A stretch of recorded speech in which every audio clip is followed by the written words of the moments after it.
My son thought I would show up to his wedding looking tired, embarrassed, and out of place. That was the part that hurt the most, because he did not even say it directly. He said it with the way he talked to me. He said it with the way he rushed me off the phone. He said it with the way he stopped inviting me to family conversations and started speaking to me like I was someone who needed to be managed instead of loved. He must have believed I would arrive in a plain dress, carrying a small handbag, standing at the edge of the room while everybody else shined.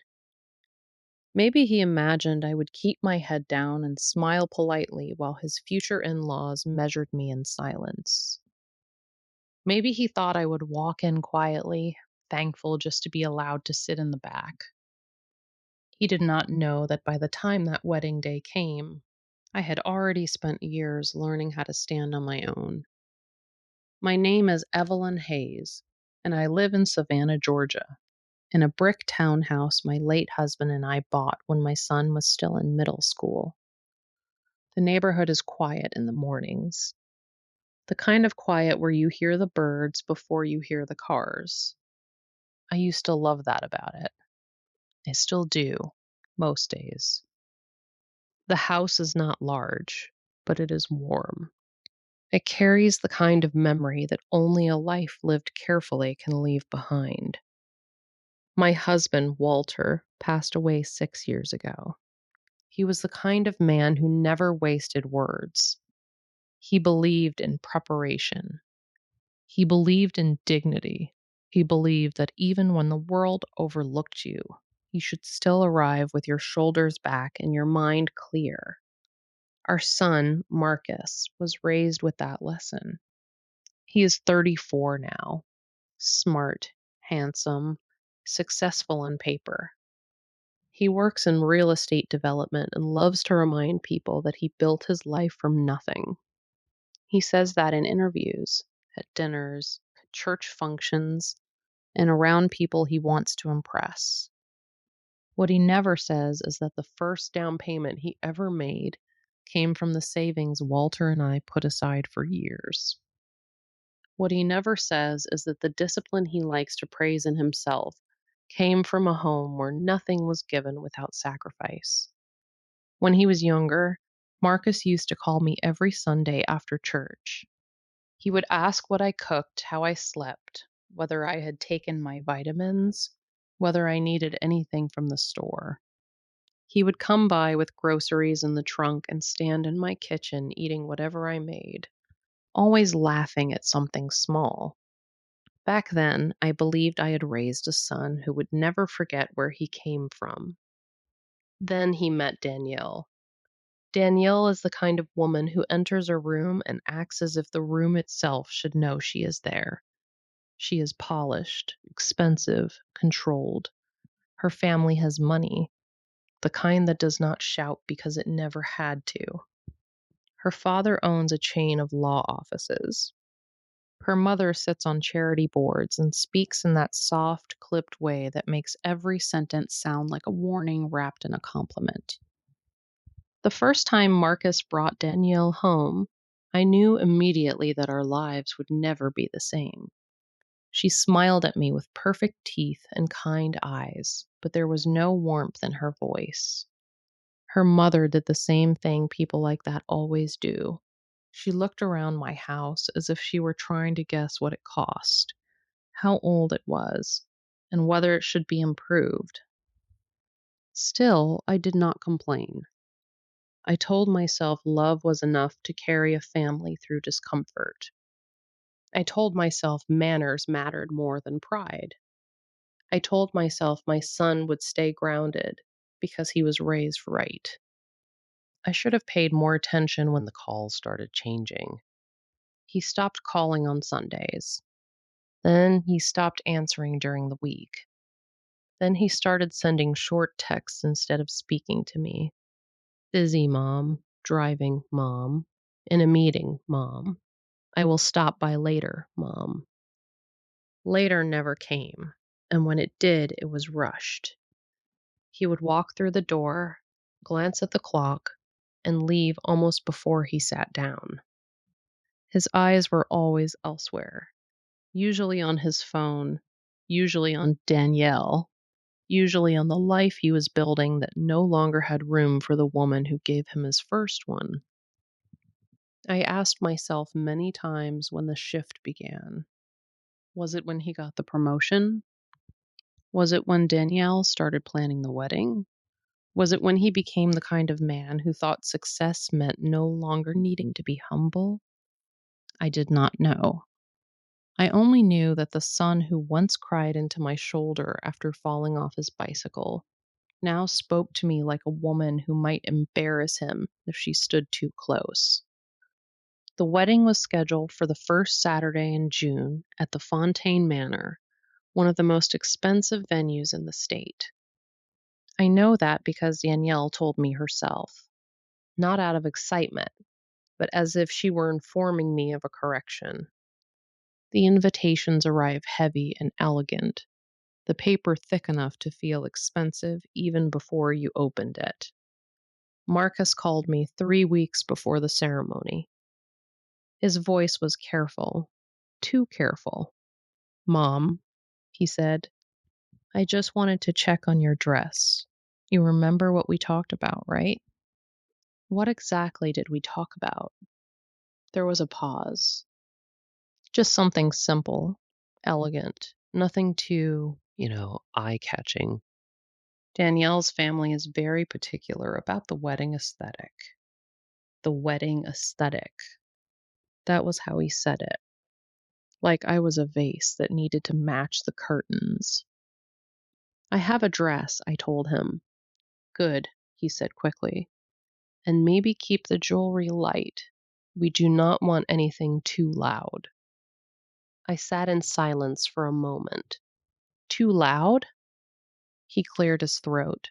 "You know what I mean." No, I did not. But I understood enough. He was not asking me to be tasteful. He was asking me to disappear politely. When I hung up, I stood in the kitchen staring at the invitation on the counter. Fontaine Manor. Gold lettering. A list of names from both families. No mention of my husband because he was gone. No mention of the sacrifices behind my son's polished life. Just a clean, edited version of their future. I folded the invitation once and set it back down. Then I went upstairs and opened the closet where Walter's old navy suit still hung in a garment bag. I touched the sleeve and thought about the kind of man he had been. He never allowed himself to be humiliated. He never begged to be included. He never accepted disrespect just because the room was beautiful. That night, I sat on my bed and looked at myself in the mirror for a long time. I was 69 years old. My hair had silvered at the temples. My hands were softer than they used to be, but still capable. My face had lines now, the honest kind that comes from losing sleep over people you love. I did not look fragile. I looked like a woman who had survived enough to know the difference between peace and surrender. And for the first time in a long time, I wondered if Marcus had mistaken my silence for weakness. The next morning, I decided not to call him. That alone felt like a small revolution. For years, I had been the one reaching out, checking in, smoothing things over, pretending not to notice the distance growing between us. I had made excuses for him when other people asked why he was not around more. I told them he was busy, building a career, starting a marriage, handling life. I defended him in private, even when my heart was tired of doing it. But after that conversation about my dress, I could no longer pretend I was mistaken about the tone of his voice. Something had changed. I made coffee, sat by the window, and watched the street wake up. Children walked past on their way to school. A neighbor watered her hydrangeas. A delivery truck stopped at the corner house. Everything looked ordinary, but inside me there was a restlessness I could not ignore. Walter used to say that when your spirit starts warning you, you should never insult it by pretending not to hear. I had always believed that, which was why I knew the tightness in my chest was not just nerves about the wedding. It was something else, a private alarm going off in a place no one else could hear. My friend Loretta came by around 10 with peach bread and her usual sharp eyes. She had known me since I was 22 and never once been fooled by my smile. "You are doing the thing again," she said as she stepped into the kitchen. "What thing?" "That face you make when you have decided to swallow something instead of saying it." I almost laughed. Marcus called about the wedding. "Mm-hmm," she said, setting the bread on the table. "And?" I looked out the window instead of answering right away. "He asked me to keep my dress simple." Loretta's eyebrow lifted. Simple for who? Apparently for the wedding aesthetic. She snorted softly and sat down across from me. "That boy has gotten too comfortable." I said nothing. She studied me for a moment. "What else did he say?" I told her. I repeated every word as exactly as I can remember it.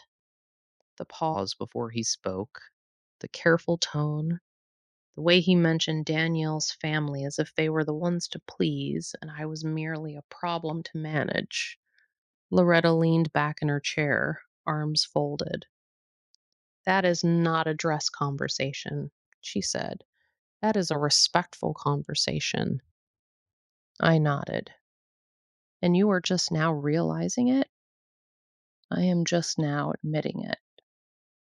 She reached across the table and touched my hand. "Evelyn, listen to me. Children can be spoiled, distracted, arrogant, all of that. But when they begin treating the person who raised them like an inconvenience, the issue is not busyness. It is an entitlement." Her words landed where they needed to. I looked down at my hands. "I do not want to fight with my son." "You are not fighting," she said. "You are waking up." After she left, I sat on the couch and thought about the last 6 years. The missed birthdays, the rushed visits, the way he would show up with expensive bottles of wine for other people and forget to buy me a card. The way Danielle would answer my calls when he was not available. Always polite, always distant, always sounding as if she were doing me a favor by speaking.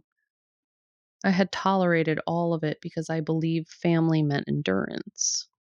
I believed love meant patience. I believed mothers were meant to absorb disappointment quietly and call it grace.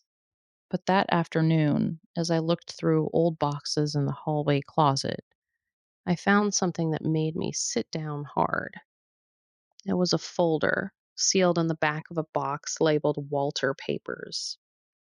Inside were documents I had not opened in years: bank statements, property records, insurance policies, and on top, in Walter's careful handwriting, a note addressed to me. "Evelyn, if you are reading this, then trust your instincts. No one should ever be allowed to control what belongs to you unless they have earned your trust beyond question."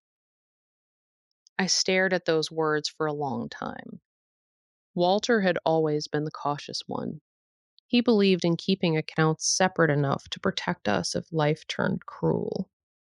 He had set things up in a way that allowed Marcus access to certain family funds for management, but never ownership.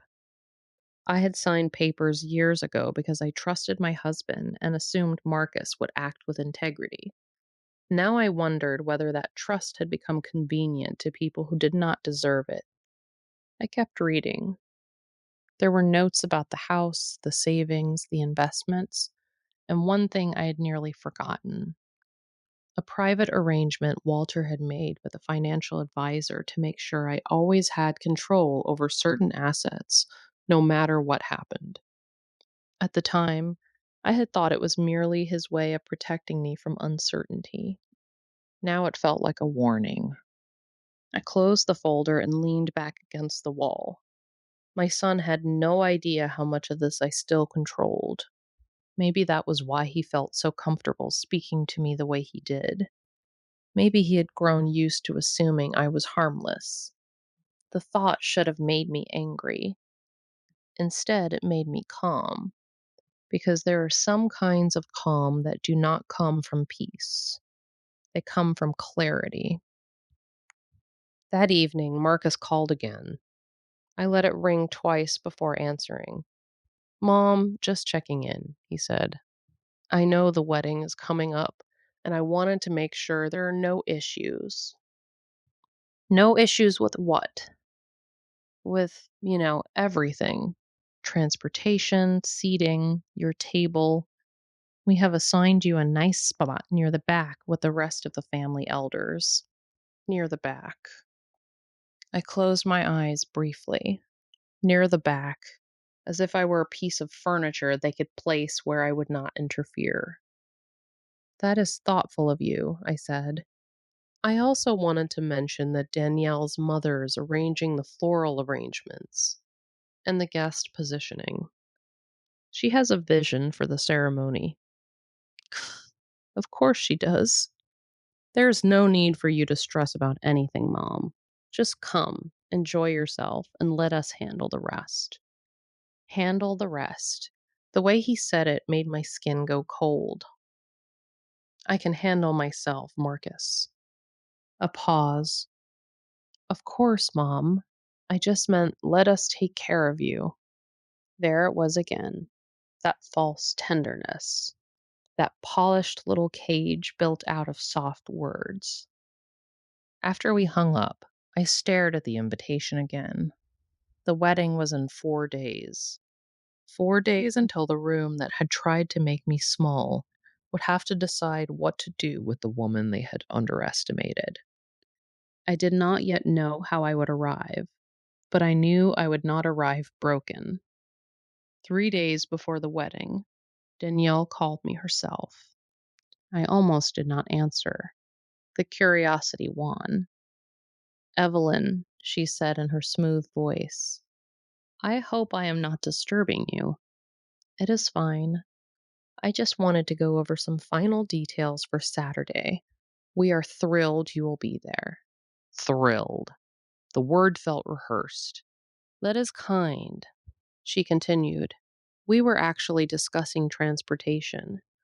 With the size of the venue and the number of people, parking is limited." "I can manage transportation." "Oh, I am sure you can. Marcus mentioned that you might prefer to take an Uber. It will be easiest, I think." I stood by the kitchen counter, one hand resting on the granite. "You and Marcus discussed how I should get to my son's wedding?" Her laugh was soft and artificial, not in a negative sense. "We just want things to go smoothly." "Smoothly for who?" Silence. Then, in a lower tone, "I only mean that sometimes older relatives prefer something simple and low maintenance. We would never want you to feel pressured." There it was. Not an insult sharp enough to call one, just enough to make a woman question herself if she was not paying attention. "Thank you for the suggestion," I said. "You are welcome. And one more thing, Evelyn. The dress code is black tie, but we are asking guests to avoid anything too extravagant or attention drawing. We want all eyes on the couple." I nearly smiled. All eyes on the couple. Understood. "We really are looking forward to seeing you." After she hung up, I stood in the kitchen for a long time with the phone still in my hand. Then I called Walter's old friend, Mr. Harnon, the lawyer who had helped us with the estate years ago. He answered on the second ring. "Evelyn," he said warmly, "to what do I owe the pleasure?" "I need to ask you something." "Of course." I told him everything. The wedding, the tone of the calls, the arrangement of the accounts, the folder I had found, the way Marcus seemed to think I would arrive quietly and gratefully. He listened without interrupting. When I finished, he said, "Do you trust your son with full control of your financial life?" The question did not surprise me. I had already asked myself that. "No," I said. "Then do not give it to him. Walter made sure you always had a safety net. He was very clear about that. I want to know exactly what he can and cannot touch. You still have authority over more than he realizes," he said. "A great deal more." I felt something settle inside me. And if I need to make a major purchase or arrangement before Saturday, then do it legally, quietly, and with confidence. Quietly. That word stayed with me all afternoon. Because quiet was something people always mistook for surrender. But quiet can also be preparation. Quiet can be the pause before a door opens. Quiet can be the moment before a life changes its shape. That night, I made a decision. If my son thought I would arrive at his wedding looking humiliated, then I would arrive in a way that made him understand exactly how wrong he had been. Not out of vanity, not for spectacle, but because some lessons must be delivered in a language arrogant people understand. He understood status. He understood the presentation. He understood what it meant to be seen. So I decided he would see me, and he would not forget it. The next morning, I called a luxury car service I had never used in my life. Not because I was pretending to be someone I was not, but because I needed a vehicle worthy of the kind of entrance I intended to make. I asked for the finest car they had available, no questions, full interior detail, and a driver who knew how to handle a formal event. When the man on the line said they had a Rolls-Royce Ghost available, I nearly laughed. "That will do," I told him. I paid the deposit without hesitation. Then I went shopping. Not for something loud, not for something flashy, for something elegant, expensive, in the quiet way, the way real wealth often is. I chose a deep navy gown with clean lines and a subtle shimmer that caught light without begging for it. I bought a matching wrap, pearl earrings, and a small silver clutch. Then I went home and had my hair styled by a woman who had known me since church choir days and understood the difference between trying to look younger and looking alive. When I stepped in front of my mirror that evening, I did not see a broken woman. I saw a widow, a mother, a wife who had buried her husband and carried her family forward, a woman with silver in her hair and steel in her spine. By Friday afternoon, everything was arranged. The driver confirmed the route. The car would arrive at my house at 3:15 p.m. sharp. The wedding was at 4 o'clock. I smiled when I heard that. Let Marcus wonder where I was until the last possible moment.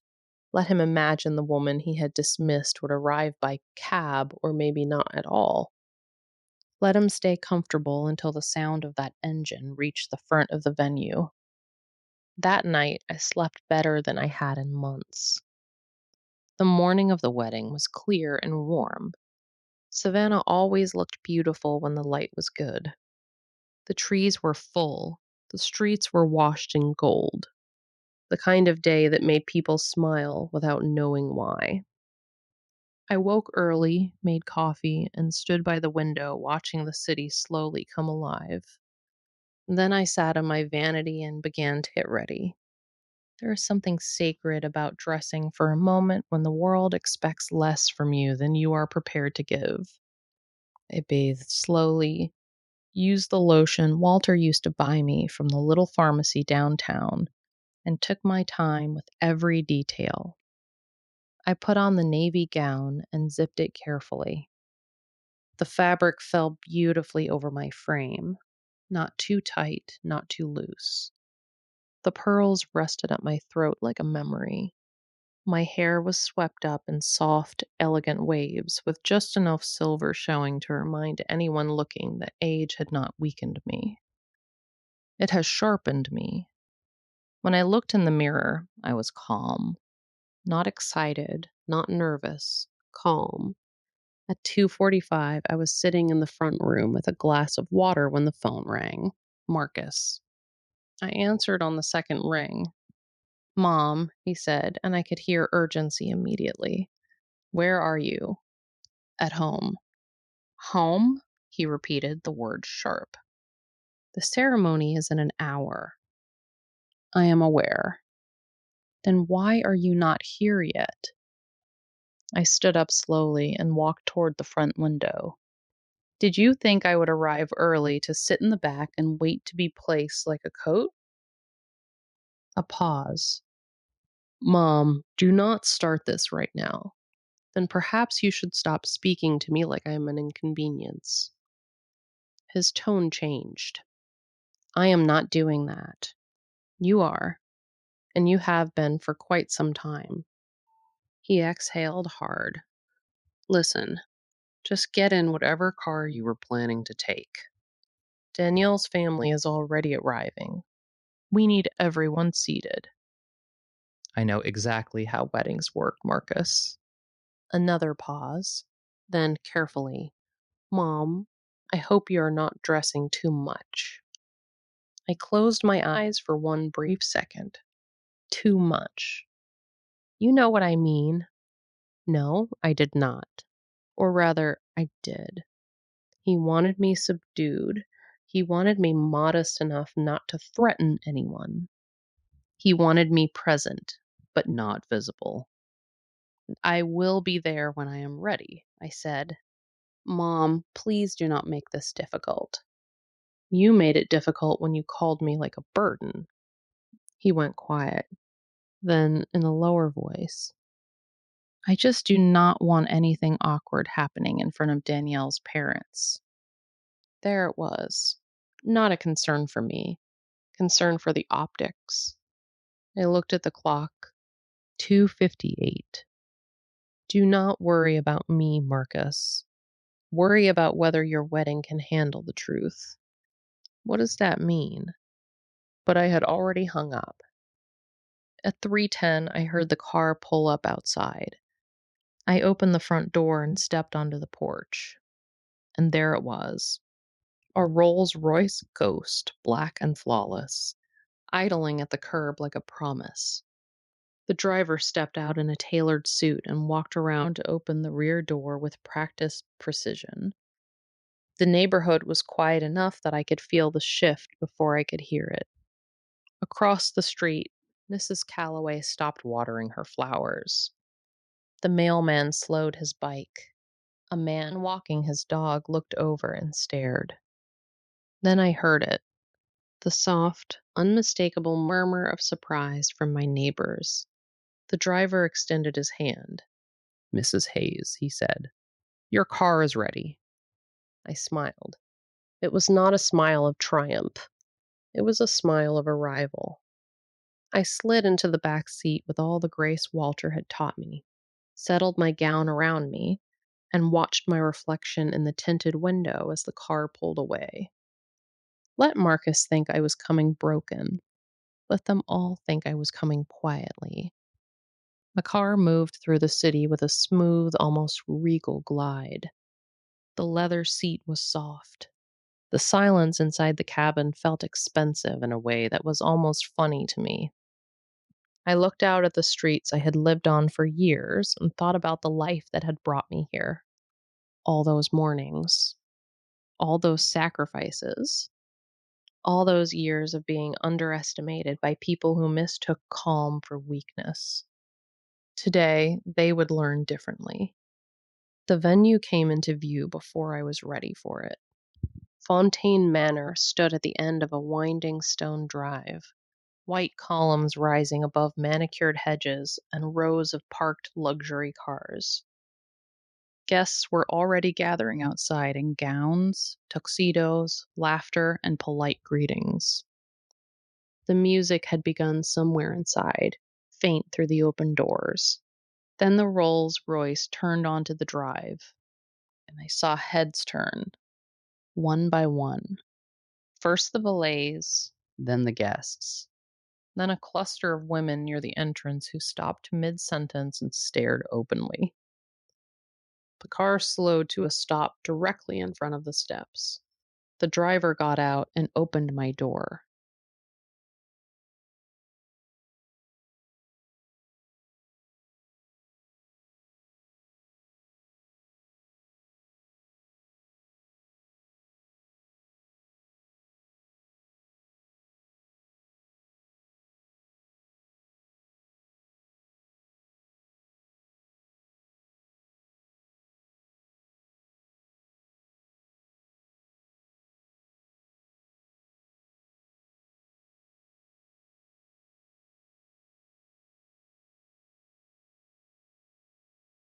For a second, there was complete silence.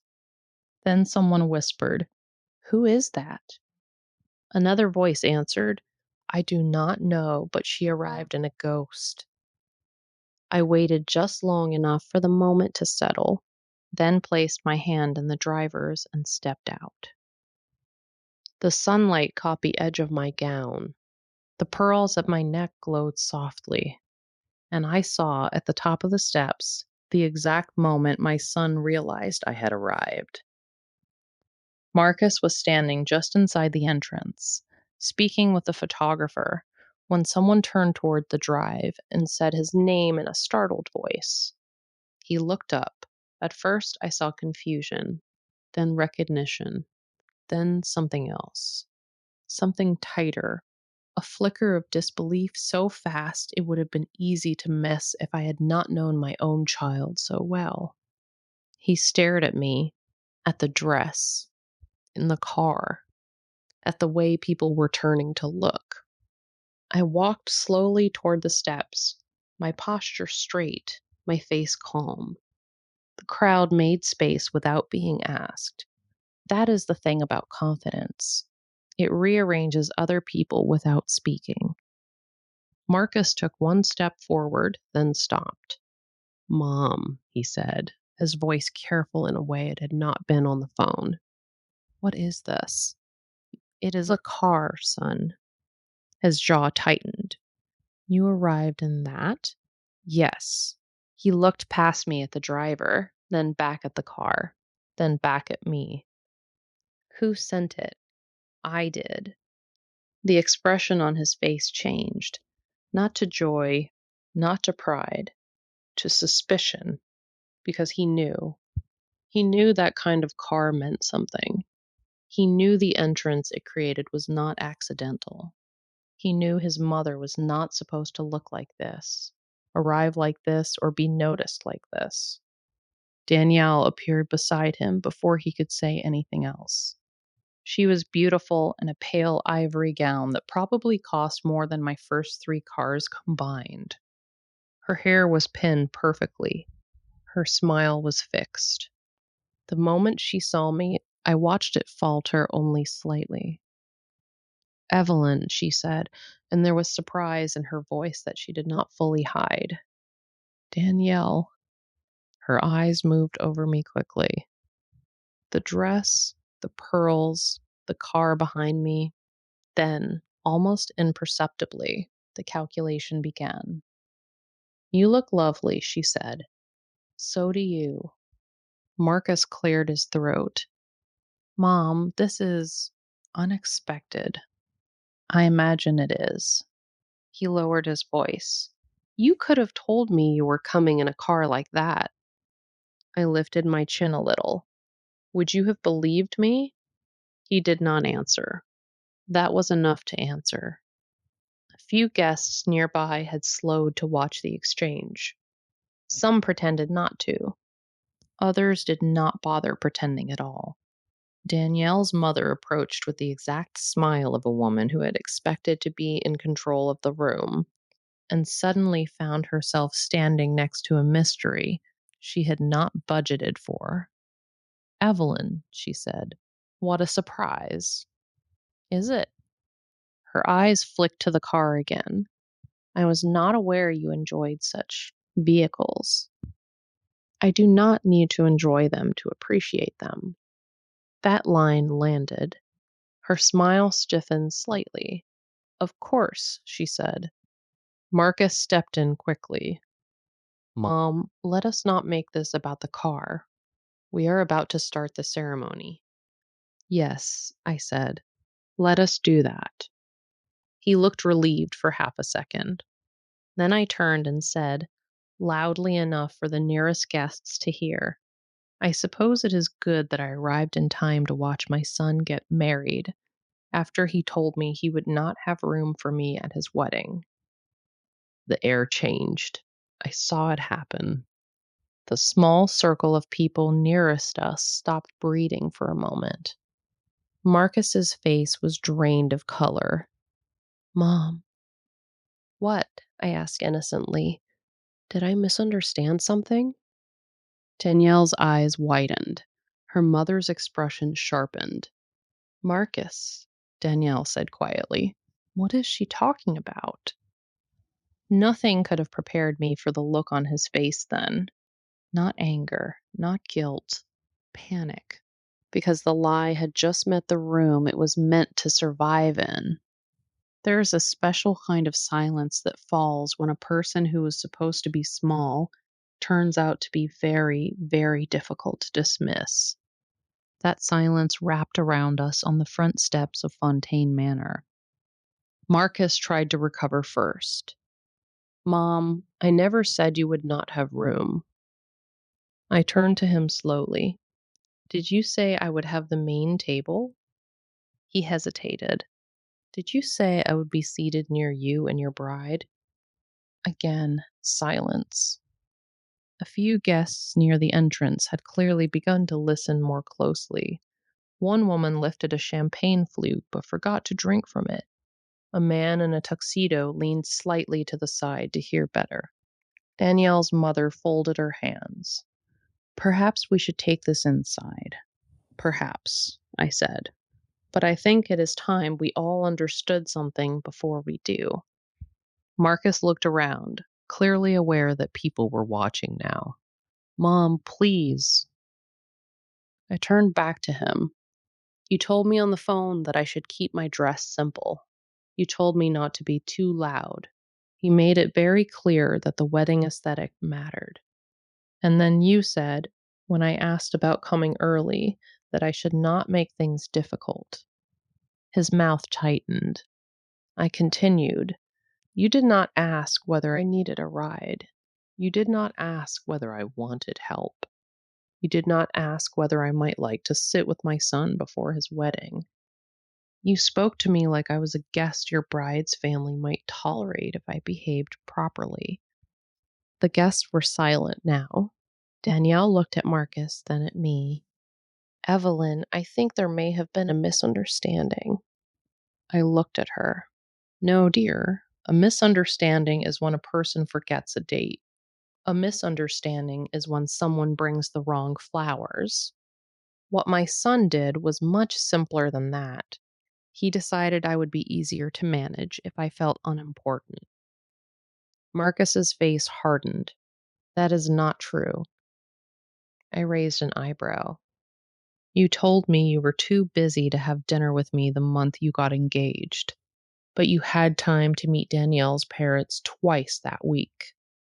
You told me you would bring me to the tasting, and then I found out later that you went without me because her mother wanted the guest list to feel more refined. You told me I did not need to worry about the seating because you would handle it." I stepped closer to him.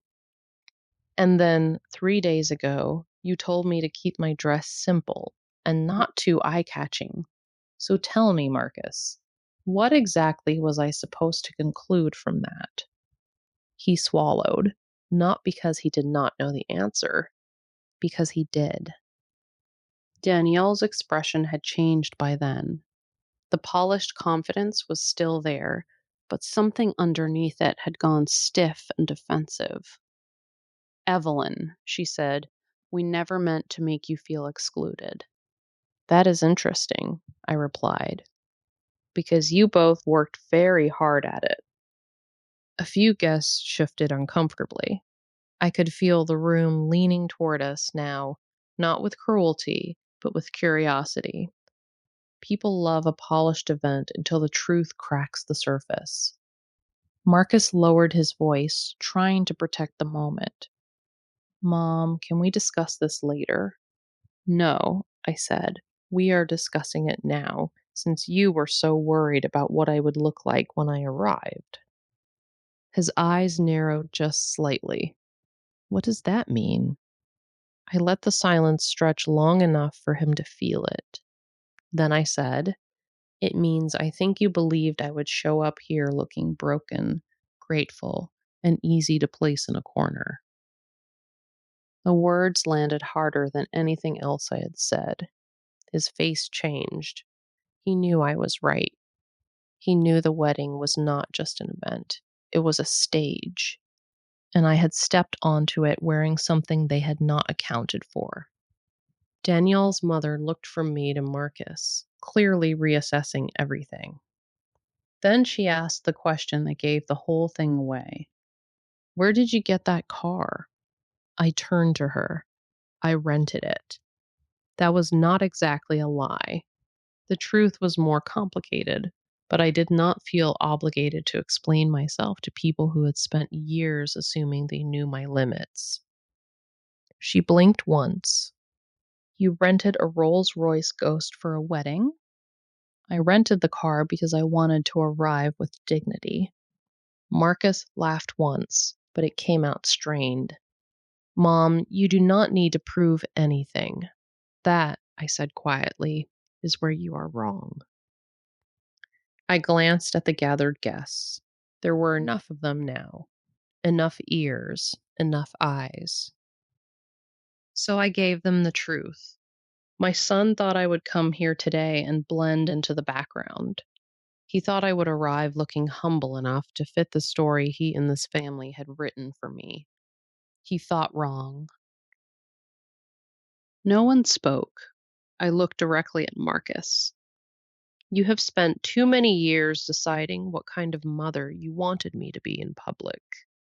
Quiet, simple, easy to overlook.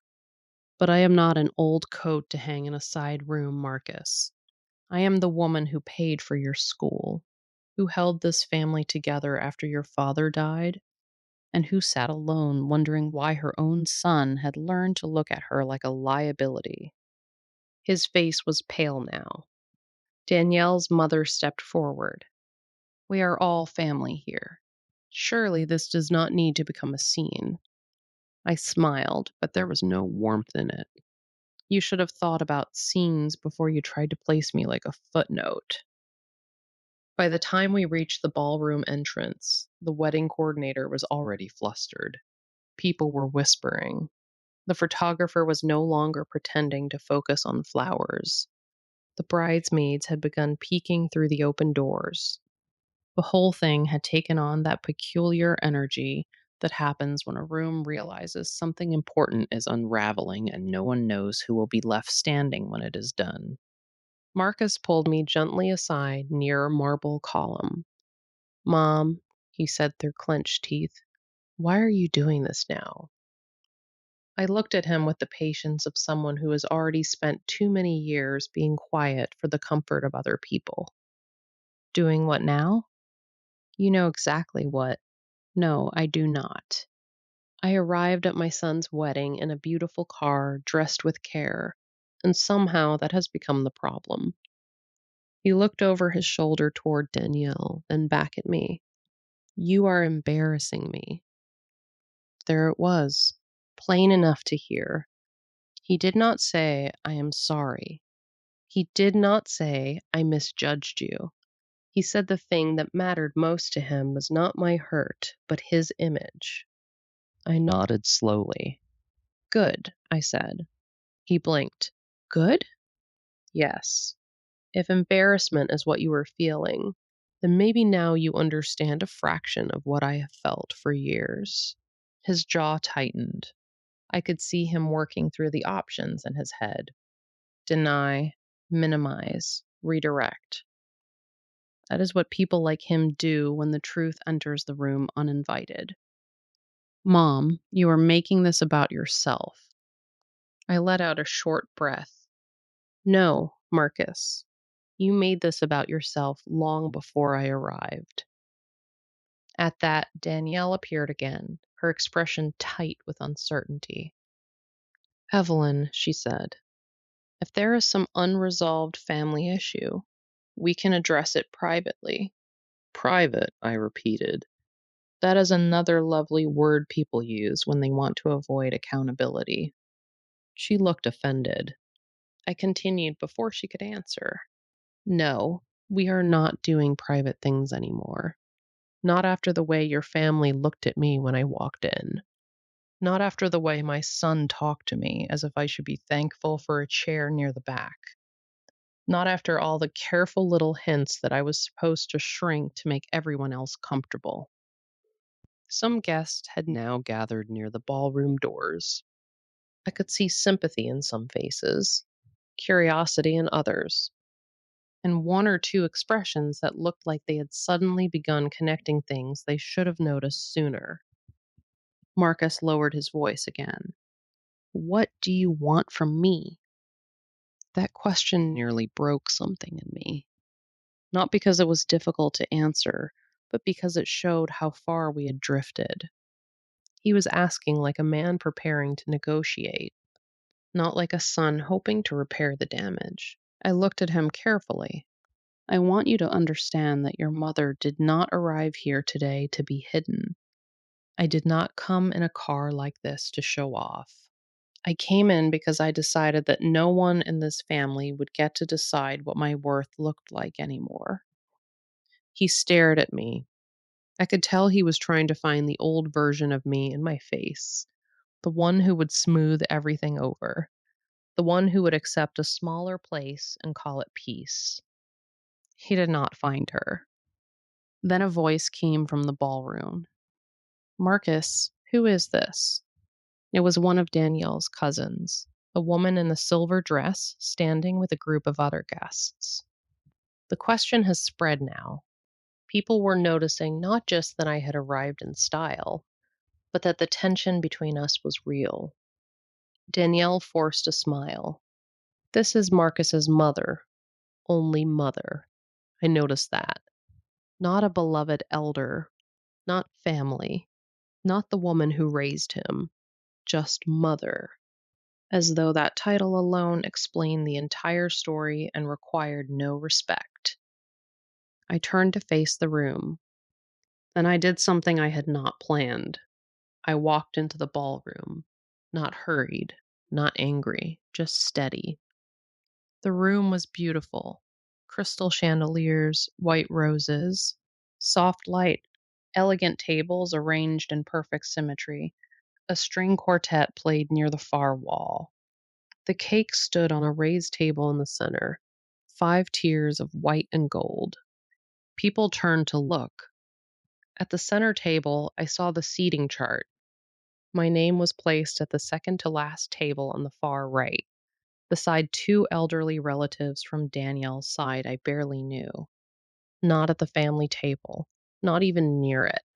Off to the side, visible enough to be considered included, far enough away to remain insignificant. I stared at the card for a long moment. Then I smiled, not because it amused me, because it confirmed everything.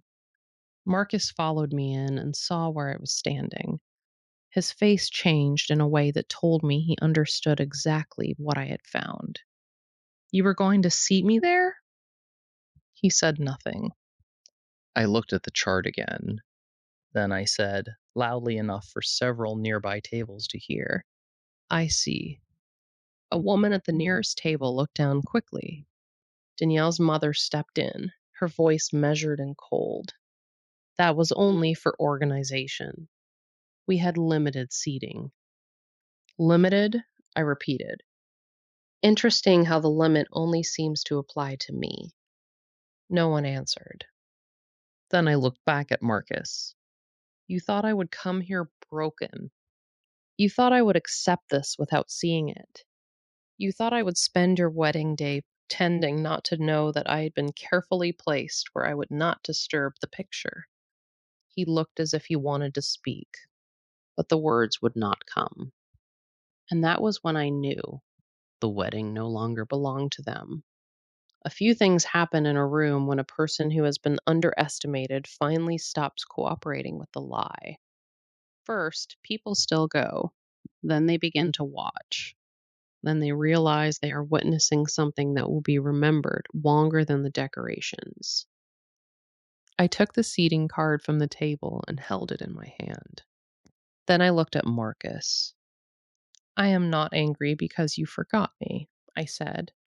I am angry because you planned the forgetting. His face twitched. I did not plan to forget you. Then explain the car conversations. Explain the calls about my dress. Explain why no one in this wedding ever once asked whether I wanted to sit where I could see my own son get married properly. Danielle stepped forward. Evelyn, please. We did not mean to hurt you. Meaning matters less than action once the damage is done. She bit the inside of her cheek and glanced at Marcus, who now looked trapped between panic and shame. I could feel the room holding its breath. Then I reached into my clutch and took out an envelope. Every eye in the room seemed to follow it. Marcus stared at it. What is that? I handed it to him. He opened it slowly. Inside were copies of legal documents. I did not enjoy seeing his expression change the moment he realized what was in his hands, but I also did not regret it. What is this? He asked again, this time with more fear. It is proof, I said, that the life you have been enjoying did not come from your charm alone. He looked up sharply. I went on. Your father and I spent decades building a foundation strong enough to support this family. The house you live in, the investment accounts, travel, the connections, the polished life you like to present as your own achievement. None of that came from nowhere. It came from sacrifice. Marcus flipped through the pages quickly, his face going pale. Danielle leaned in to read them and immediately stiffened. Her mother noticed her reaction and moved closer. I continued speaking, calm as still water. You made me feel like a burden. You made me believe I should arrive quietly and gratefully. You built your whole adult life on the assumption that I would stay small because it made you more comfortable. But you forgot one thing. He looked up. I am not dependent on your permission to exist with dignity. There was a murmur through the room now. People were starting to understand that this was not only a family argument, it was a reckoning. Danielle's mother found her voice. Evelyn, whatever this is, surely we can discuss it after the ceremony. No, I said. You wanted me to be invisible. You do not get privacy now that I have become visible. Marcus's hands were shaking. This is not the time, he said. It is exactly the time, because you thought I would arrive in a way that confirmed your assumptions. Instead, I arrived in a way that exposed them. I turned to the guests, many of whom now looked uncomfortable because they were realizing they had watched me enter as if I were a curiosity rather than a mother. Then I said, please, do not mistake wealth for class, and do not mistake silence for weakness. Those two errors have built entire families that collapse under the weight of their own arrogance. A few people exchanged glances. Then I faced Marcus again. I did not come to ruin your wedding. I came to attend my son's wedding as a mother with her head held high. If that disturbs you, then the problem was never the car. It was the story you wrote about me in your own mind. He swallowed hard. For the first time, I saw him clearly. not as my son, not as the polished man in the suit, just a person standing in the wreckage of his own assumptions. The wedding coordinator appeared at the ballroom entrance looking terrified. "Are we ready to begin?" she asked weakly. No one answered. Marcus looked at me, and I could see that he wanted the room to reset. He wanted me to return to the smaller version of the story. But I was done helping him preserve the lie. I handed the seating card back to him, and I said, "You may continue your ceremony. I have no desire to interrupt it." He looked relieved for half a second. Then I added, "But I will not be sitting where you placed me." That sentence cost him more than he wanted to admit. A quiet hush moved through the room, and in that hush, I turned and walked to the center table, the one reserved for the immediate family. I did not ask permission. I simply took the seat that should have been mine from the beginning. No one stopped me. That was the part Marcus seemed least prepared for. He had expected anger, maybe tears, maybe a scene that would allow him to regain control by making me the emotional one. Instead, I sat down with calm authority and adjusted my gown, as if I had simply arrived exactly where it belonged. I looked up at him. The room was still. The string quartet had gone silent. Guests were pretending not to stare, though every face in the ballroom was turned toward us. Marcus stood frozen near the aisle, the legal papers still in his hand. I said, quietly but clearly, "You can choose to begin this wedding if you wish, but understand this. I will not spend the rest of my life asking to be treated like family. You either give that respect freely or you lose the privilege of my presence." His throat moved as he swallowed. Danielle stood beside him, tense and pale, no longer polished enough to hide the discomfort. Her mother had gone rigid with the kind of expression people wear when they realize the room no longer belongs to them. Finally, Marcus took a slow breath. "Mom," he said, and this time his voice was different. Not smooth, not controlled, just honest enough to sound human. "I was wrong." The room grew even quieter. He looked at me with the first real uncertainty I had seen from him all day. I thought I was protecting the wedding from stress. I thought if things looked simpler, if everything stayed polished, it would go smoothly. I did not think about what I was doing to you. I watched him carefully. He was not absolved, but he was finally speaking without armor. He continued, "I made you feel small. I know that now. And I should not have." I folded my hands in my lap. He was waiting for a softening, waiting for forgiveness to appear because he had finally done the bare minimum of seeing my pain. But forgiveness is not a switch, and mothers are not vending machines for mercy. So I told him the truth. "I love you," I said. "That has never changed. But love does not require me to be blind. And it certainly does not require me to accept humiliation as a family tradition." His eyes lowered. Then I let the room hear the sentence I had waited years to say. "I arrived today in a Rolls-Royce Ghost because I wanted you to understand that a woman does not become less worthy because she is older, quieter, or alone. I arrived dressed well because I deserve to feel beautiful. I arrived at your wedding with my head high because I refuse to let anyone define me by their expectations of my weakness." I paused. "Your father taught you to respect women. I am disappointed that I had to remind you of that in front of witnesses." A few guests shifted uncomfortably. One older woman at the nearby table quietly dabbed her eyes. Marcus took a step toward me, then stopped. "Mom," he said, "I am sorry." I studied him for a long moment. Not because I needed perfect words, but because I needed to know whether he was finally standing where truth could reach him. And I said, "Sorry as a start. Behavior will tell me whether you mean it." He nodded. For the first time, the tension in the room began to ease.